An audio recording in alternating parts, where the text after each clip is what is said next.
In the late 1980s and early 90s, you'd be hard-pressed to find a more popular and mainstream children's franchise than Teenage Mutant Ninja Turtles. It's based off the dark and gritty independent comic series of the same name, created by Kevin Eastman and Peter Laird, that was first published in 1984. TMNT centers around four anthropomorphic turtles, named after famous Italian Renaissance artists, Leonardo, Raphael, Michelangelo, and Donatello, who were all exposed to radioactive ooze. They study martial arts under the guidance of their sensei, a mutant rat named Splinter, and fight crime in New York City, waging war against their arch-nemesis, Oroku Saki, the Shredder, and his army of evil ninjas known as the Foot Clan. After Eastman and Laird worked out a licensing deal with Playmates Toys in 1987, the Teenage Mutant Ninja Turtles quickly became a worldwide cultural phenomenon. It dominated the scene with its series of action figures, playsets, an animated cartoon, live-action films, and numerous tie-in food products. In 1989, video game adaptations started pouring out as well, some better than others, with the most exceptional being those released on the arcade machines. The original one, simply titled Teenage Mutant Ninja Turtles, is one of the greatest beat-em-ups of all time, and is based primarily on that first animated series that began airing in 1987. Teenage Mutant Ninja Turtles naturally allows you to play as all four of the turtles, Leonardo, Michelangelo, Donatello, and Raphael. All of them can perform a variety of combat moves, from standing strikes to different jumping attacks depending on how high you are in the air or how long you hold down the attack button, to special moves that can be activated by pressing the jump and attack buttons simultaneously, and you can even throw enemies overhead, against walls, or make use of environmental objects like fire hydrants, traffic cones, or, my favorite, explosive barrels, to do increased damage. Each turtle has their own unique weapon, which gives each of them specific advantages and disadvantages in combat. Raph has the shortest range with his twin Sai, but also the quickest attacks. Leo and Mikey both have normal range and attack speeds, with their dual katanas and nunchaku respectively, and Donnie has the longest range and the slowest attacks with his bow staff. Donatello is the only turtle that has a singular weapon. I guess you could say he was given the short end of the stick. Get it? But in these arcade games, he's actually my favorite to play as. Even though his attacks are slower, that longer range helps immensely in some of the boss battles, allowing you to sneak in a few extra hits that would be a bit too risky for his brothers to land.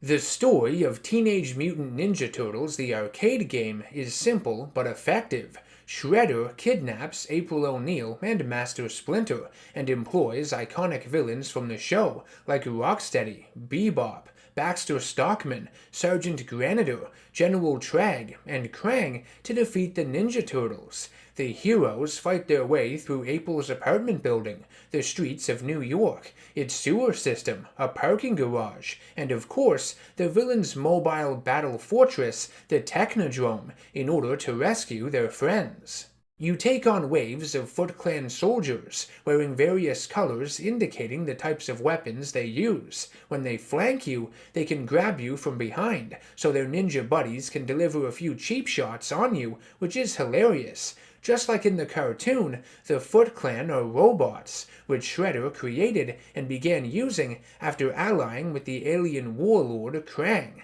This was done to make the violence in the show far more kid-friendly, as opposed to what was depicted in the original comics. Having the foot soldiers be robots is awesome though. You get to break them apart and cause them to explode.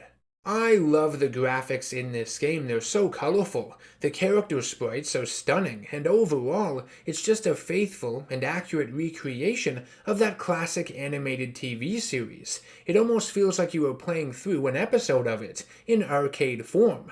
The gameplay is a lot of fun and satisfying, and the boss battles are so epic and engaging. My favorites are against both Bebop and Rocksteady, when you can make them collide with one another. Krang in his android body, and Shredder at the end with that ray gun that undoes mutations and turns you back into a regular turtle if you get hit by it. In 1990, there was a separate NES port of the game released, which a lot of reviewers online have enjoyed bashing throughout the years. I think Ninja Turtles fans gave this game a pass back in the day because it was all they had on home consoles, and I don't blame them. They had nothing else to compare it to. I don't have any sort of nostalgia associated with the game because it was before my time, but having played it in recent years, I will say that it is a halfway decent adaptation of the Teenage Mutant Ninja Turtles. I don't think it deserves as much hate as it tends to receive. Its graphics are quite good for the time, and the gameplay is pretty fun for what it's worth. I think it tries its best to offer as much variety as it can, with its main side-scrolling levels, the Turtle Van sections you navigate to access the levels, an interesting underwater sequence where you are disarming a series of bombs at a dam and avoiding electrified seaweed, and a few of the boss battles are pretty cool too, like the one against the giant Mouser, and of course the Shredder at the end. My biggest complaint with the game, though, is its difficulty. It should have been made far more accessible than it was, especially if younger kids were going to be playing it. The fun factor gets sapped out of it pretty quickly, because it's so damn hard and frustrating in areas. I think the TMNT game on NES was a solid effort, something fans of the series could occupy themselves with on home consoles, but the arcade game, the original version, is still vastly superior, the only true way to experience this game, in my opinion. Released in 1989, Teenage Mutant Ninja Turtles, the arcade game, is without a doubt one of the strongest found in the TMNT's entire video game library. Despite its legendary status, it was arguably surpassed by its sequel in 1991, Turtles in Time, which I personally would consider to be one of the greatest comic book/superhero-related video games ever made, and I'm going to be talking about it next time, so stay tuned. If you enjoyed my review of the Teenage Mutant Ninja Turtles arcade game, please leave a like and subscribe to the channel if you have not done so already. Hit that bell icon to be notified of all the future content I release, and become a producer over on patreon.com if you can. You can even nominate future game reviews for me to do over there as well. I will see you all in the next one. Take care, stay safe, and always stay nerdy.